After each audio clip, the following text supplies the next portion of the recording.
Good morning, all of you. This is your chemistry class, and today's topic is type of reaction according to rate. We know that what is the rate? In previous video, we discussed about the rate. What is the rate? Rate, it means the change of quantity with respect to the time. And suppose this is a quantity, it will be changed according to with respect to the time, that is called a rate. Today's lecture we are going to discuss about type of reaction according to the rate. Type of reaction, it means it will be according to the rate. The type of reaction, it will be divided into three parts. First, that is a very fast reaction. Second one, that is called a very slow reaction. And third one, that is called a moderate reaction. According to the rate, the reaction, it will be divided into three parts. First, that is a very fast. Second one, that is a very slow. And third one, that is called a moderate reaction. Firstly, I am going to discuss about what is the fast, or we can say that very fast reaction. Those reactions which are completed in a few seconds. Those reactions which are completed in a few seconds are known as very fast reaction. As for example, any double displacement reaction are known as very fast reaction. As for example, when we take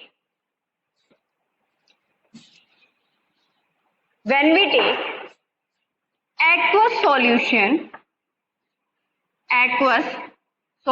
of sodium sulfate and aqueous solution of barium chloride in different test tubes, and add the aqueous barium chloride solution in a sodium sulfate solution, the colorless solution, it will be converted into the milky white color. But after some time, we found that the white precipitate is settled down on the bottom of the test tube. Why? Because the formation of barium sulfate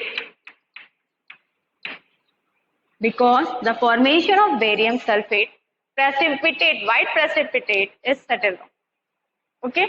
यानी हम simply कह सकते हैं कि वो reaction जो कुछ ही few सेकेंड में कंप्लीट हो जाती हैं, that is called a very fast reaction.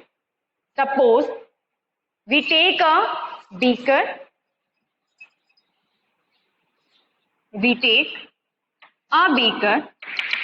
in which we prepare the aqueous solution of barium chloride.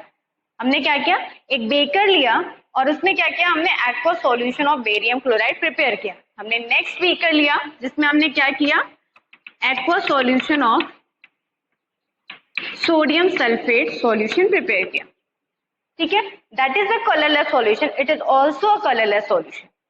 और जैसे ही हम सोडियम, ये है Na2SO4 है, जैसे ही हम सोडियम सल्फेट को बेरियम क्लोराइड में ऐड करेंगे तो ये जो कलरलेस सॉल्यूशन था, it will be converted into the milky white colour.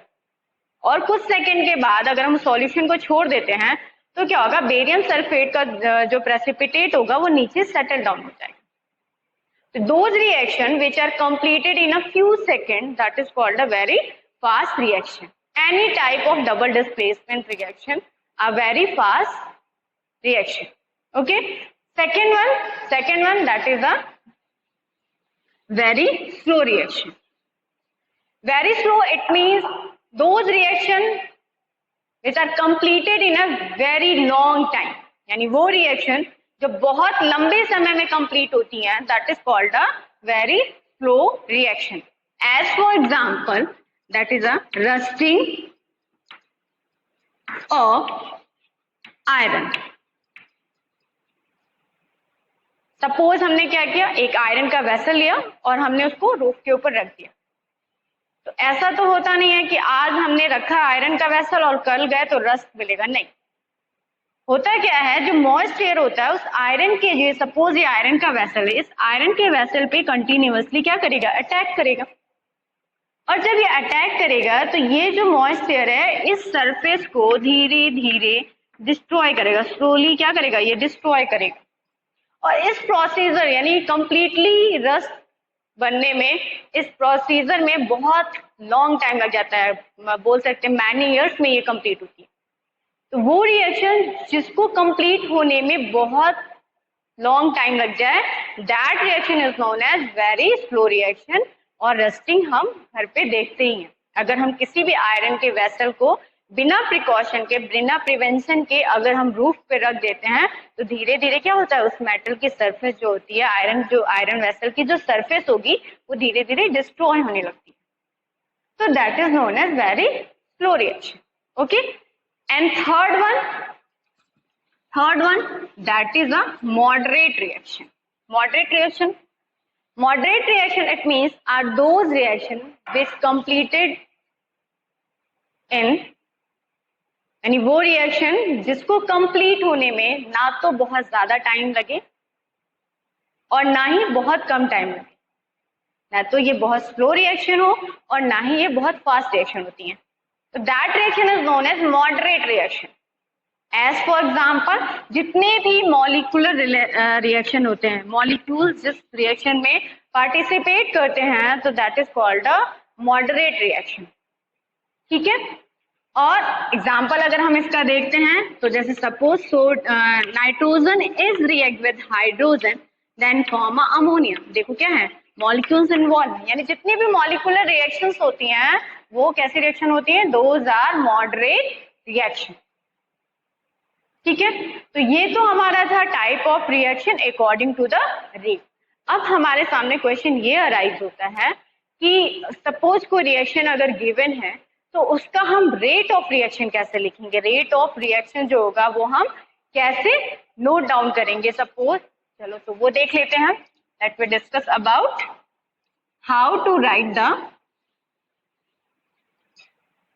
let me discuss about how to write the rate of reaction. It means how to write the ROR. तो हम यहाँ पे देख लेते हैं रेट ऑफ रिएक्शन. अगर suppose given है कोई रिएक्शन तो हम उसका ROR कैसे लिखेंगे. ठीक है. तो यहाँ पे सपोज हमें दे रखा A plus B is goes to C plus D. ये जो स्मॉल लेटर्स में लिखे हुए हैं that is called a coefficient. एक चीज आप जानते हैं, वी नो दैट कि जब तक कोई भी रिएक्शन प्रोसीड नहीं होती है, स्टार्ट नहीं होती है, तो रिएक्टेंट का जो कंसंट्रेशन होता है, the concentration of the reactant is high. Product बना ही नहीं है तो उसका कंसंट्रेशन कुछ होगा ही नहीं. लेकिन जैसे ही रिएक्शन स्टार्ट हो गई, प्रोसीड करना स्टार्ट किया, तो concentration of the reactant is decreases and concentration of the product is increases. यानी रिएक्शन जैसे ही प्रोसीड होती है तो धीरे धीरे क्या होता है, कंसंट्रेशन रिएक्टेंट का कम होने लगता है, क्योंकि इसी के मॉलिक्यूल निकल करके आपस में रिएक्ट करते हैं और प्रोडक्ट का फॉर्मेशन करते हैं. ठीक है. तो रिएक्टेंट कंसंट्रेशन डिक्रीज हो रही है इसलिए हम उसके आगे नेगेटिव का साइन लगाते हैं. प्रोडक्ट का concentration of the product is increases, that's why हम जो साइन होगा वो हम पॉजिटिव का साइन लगाएंगे. ठीक है. जो भी कोएफिशिएंट गिवन है, अगर हमें किसी भी रिएक्शन का ROR लिखना है, रेट ऑफ रिएक्शन लिखना है, तो हम क्या करेंगे, जो भी कोएफिशिएंट होगा उसको 1 में लिखेंगे. अब सपोज हमें इसी रिएक्शन का क्या करना है, हमें ROR लिखना है, रेट ऑफ रिएक्शन लिखना है. तो रेट ऑफ रिएक्शन कैसे लिखेंगे देख लेते हैं. रिएक्टेंट है हमारा, हमने बोला रिएक्टेंट का जैसे रिएक्शन प्रोसीड होगी रिएक्टेंट का कंसंट्रेशन क्या होगा, डिक्रीज होगा. ठीक है, तो डिक्रीज होगा तो हम क्या साइन लगाएंगे, नेगेटिव का साइन लगाएंगे। कोफिशिएंट को कैसे लिखेंगे, 1 अपॉन में लिखेंगे, तो -1 अपॉन a। ठीक है, हमने कहा rate, what is the rate, the change of quantity with respect to the time, यानी क्वांटिटी किसके रिस्पेक्ट में चेंज हो रही है, टाइम के अकॉर्डिंग, तो वही लिखेंगे द कंसंट्रेशन ऑफ रिएक्टेंट किसके रिस्पेक्ट में, with respect to the time. तो ये भी आपका reactant is equal to the, ये कोफिशिएंट है 1 अपॉन में जाएगा, रिएक्टेंट है इसलिए नेगेटिव का साइन लगाएंगे, 1 upon B, the change in concentration with respect to the time is equal to the, that is the product, ये कोफिशिएंट है 1 अपॉन में जाएगा। और प्रोडक्ट में क्या होता है, जैसे जैसे प्रोडक्ट का फॉर्मेशन स्टार्ट होता है कंसंट्रेशन क्या होता है, इंक्रीज होता है, तो हमने अभी बोला है कि उसके आगे हम क्या लगाएंगे, पॉजिटिव का साइन देंगे, तो positive 1 upon C, the change in concentration of the product किसके रिस्पेक्ट में हो रहा है, with respect to the time, ये भी आपका प्रोडक्ट है, is equal to the positive का साइन, कोफिशिएंट अपॉन में चला जाएगा 1 अपॉन में, the change in concentration of the product किसके रिस्पेक्ट में, with respect to the time. तो इस तरीके से अगर कोई भी रिएक्शन आपको गिवन है और कहता है कि write down the rate of reaction for the given equation, तो आप इस तरीके से आप इसको एक्सप्लेन, इसको आप राइट डाउन कर देंगे। ओके, और एग्जांपल्स हम देख लेते हैं, मैं रेज कर रही हूं उसको। सपोज नेक्स्ट एग्जांपल है हमारा, अगर हम देखेंगे तो नेक्स्ट एग्जांपल हमारे पास सपोज दे रखा है, nitrogen is react with hydrogen then form a ammonia, reaction balance कर लो, that is the balance equation. अब कहता है write down the ROR for the given equation, same condition, reactant का कंसंट्रेशन डिक्रीज होगा, प्रोडक्ट का कंसंट्रेशन क्या होगा, इंक्रीज होगा। रिएक्टेंट जब भी लिखेंगे हम तो उसके आगे नेगेटिव का साइन लगाएंगे, और जब प्रोडक्ट लिखेंगे तो उसके आगे पॉजिटिव का साइन लगाएंगे। यहाँ पे देखो कोफिशिएंट गिवन नहीं 1 ही है, तो इसको लिखने की कोई जरूरत नहीं है। Change in concentration of the reactant with respect to the time is equal to the, ये भी आपका रिएक्टेंट है, -1 अपॉन 3, कोफिशिएंट 1 अपॉन में चला गया, change in concentration of the reactant with respect to the time is equal to the, ये product है तो पॉजिटिव साइन लगेगा, कोफिशिएंट को 1 अपॉन में लिखेंगे, change in concentration of the product with respect to the time. तो इस तरीके से हम जो भी गिवन इक्वेशन होगा उसका हम क्या करेंगे, ROR लिख सकते हैं, that is the ROR for the given equation. Okay, एक और एग्जांपल हम देख लेते हैं, इसको मैं इरेज कर रही हूं। Suppose the next given equation, the next given reaction is, that is a hydrogen peroxide, it will be converted into the water and oxygen gas। Reaction अगर हम बैलेंस करते हैं, ये हमारी बैलेंस इक्वेशन है, ठीक है, चेक कर लो, 2 to the 4, 2 to the 4, 2 और 2 4, यहाँ पे भी 2 और 2 4 बैलेंस। अब कह रहा है write down the ROI and rate of reaction for the given equation. Procedure हमारा सेम रहेगा, रिएक्टेंट के सामने माइनस, कोफिशिएंट को 1 अपॉन में ले गए, change in concentration of the reactant with respect to the time is equal to the change in coefficient को 1 upon में लेते जाओ, change in concentration of the product with respect to the time, ये भी आपका प्रोडक्ट है, change in concentration of the product किसके respect में हो रहा है, with respect to the time. Okay, अच्छा कहता है सपोज अगर हमें इसका यूनिट कहता है, तो अगर कंसंट्रेशन की यूनिट क्या होती है, कंसंट्रेशन का मतलब हो गया, it means that is the number of moles of the compound या solute divided by volume of solution in a liter। तो नंबर ऑफ मोल्स, मोल हो जाएगा डिवाइडेड बाय लीटर, मोल पर लीटर हो गया कंसंट्रेशन का, और टाइम है तो सेकेंड में लिखेंगे, तो क्या हो जाएगा, मोल पर लीटर पर second, that is the unit of the ROR, rate of reaction की यूनिट होगी। ओके, तो ये तो हमने देख लिया कि कोई भी इक्वेशन अगर हमें गिवन है, suppose any type of equation are given, then we can write down the ROR of any type of reaction. किसी भी तरीके की रिएक्शन अगर हमें गिवन होगा तो हम राइट डाउन कर सकते हैं। ओके, अब नेक्स्ट चीज आती है कि जो रेट ऑफ रिएक्शन होती है, representation of the rate of reaction कितनी टाइप्स के होते हैं, how many types of representation of the rates. तो रिप्रेजेंटेशन ऑफ द रेट्स, जो भी रेट्स होगा रिएक्शन का, वो हम टू टाइप से लिख सकते हैं। फर्स्ट होता है instantaneous rate of reaction and second one that is called average rate of reaction.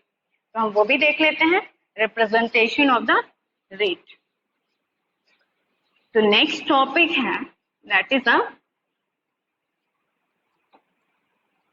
A representation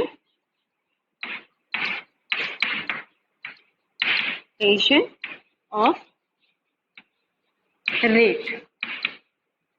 तो रिप्रेजेंटेशन ऑफ रेट की अगर हम बात करते हैं तो हम जो भी रेट ऑफ रिप्रेजेंटेशन जो करना होगा रेट का, तो उसको हम टू पार्ट में डिवाइड कर सकते हैं। First it will be divided into two part. We can represent the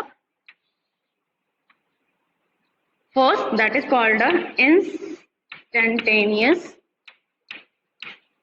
instantaneous rate of reaction, और दूसरा होता है the second one that is called the average rate of reaction.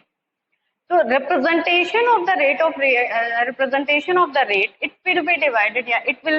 We can represent the rate of reaction is two types. First one that is called the instantaneous rate of reaction, and second one that is called the average rate of reaction.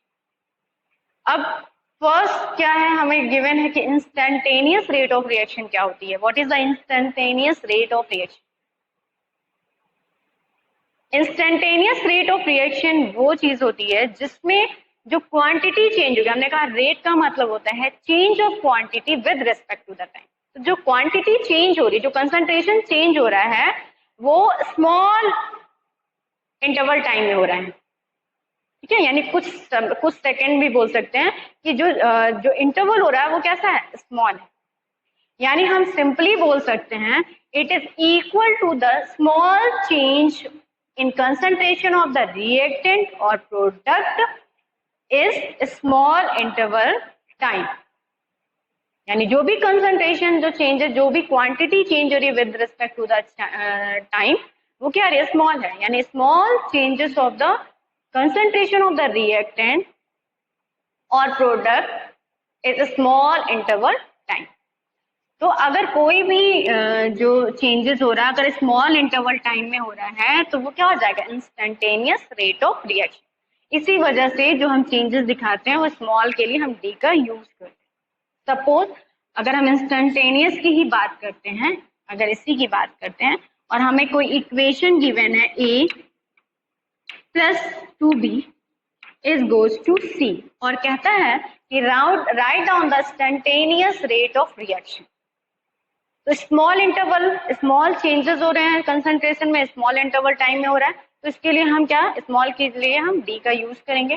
तो ROR अगर हमें इस reaction का लिखना है तो लिखने का प्रोसीजर जो होगा वो सेम होगा। रिएक्टेंट का कंसंट्रेशन डिक्रीज हो रहा है तो माइनस लगाएं, कोफिशिएंट है नहीं इसलिए हम इसे 1 में नहीं लिख सकते हैं, तो हम क्या करेंगे, यहाँ पे लिख सकते हैं change in concentration of the A with respect to the time is equal to the minus 1/2 change in concentration of, यहाँ पे small changes हो रहे हैं, concentration of the reactant with respect to the time is equal to the change in positive का sign, change in concentration of the product with respect to the time।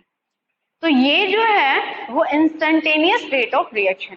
जब भी किसी भी क्वांटिटी में small changes होंगे small interval time पे, तो that is called instantaneous rate of reaction. Okay,